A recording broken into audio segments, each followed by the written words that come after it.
കൊട്ടിയൂർ വൈശാഖ മഹോത്സവത്തിനിടെ ഇടഞ്ഞ ആക്കാവിള വിഷ്ണുനാരായണൻ എന്ന ആനയ്ക്കു പകരം കാളിയാർ മഠം ശേഖരൻ എന്ന ആനയെ ക്ഷേത്ര ചടങ്ങുകൾക്കായി കൊട്ടിയൂരിലെത്തിച്ചു. കൊട്ടിയൂർ വൈശാഖ മഹോത്സവത്തിന്റെ ഭാഗമായി നടക്കുന്ന ക്ഷേത്ര ചടങ്ങുകൾക്ക് 2 ആനകളെയാണ് ആവശ്യമായിട്ടുള്ളത്. ഇതിന്റെ ഭാഗമായി ഈ വർഷം ആക്കാവിള വിഷ്ണുനാരായണൻ, തടുത്താവിള ശിവ എന്ന 2 ആനകളെയാണ് എത്തിച്ചത്. എന്നാൽ ഇന്നലെ കൊട്ടിയൂർ വൈശാഖ മഹോത്സവത്തിനോടനുബന്ധിച്ചെത്തിച്ച ആക്കാവിള വിഷ്ണുനാരായണൻ എന്ന ആന ഇടഞ്ഞിരുന്നു. ഇടഞ്ഞ ആന മറ്റൊരു കൊമ്പനായ തടുത്താവിള ശിവ എന്ന ആനയെയും ആക്രമിച്ചിരുന്നു.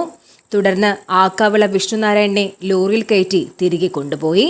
ഇതിനെ തുടർന്നാണ് ക്ഷേത്ര ചടങ്ങുകൾക്കായി കാളിയാർ മഠം ശേഖരൻ എന്ന ആനയെ കൊട്ടിയൂരിലേക്ക് കൊണ്ടുവന്നത്.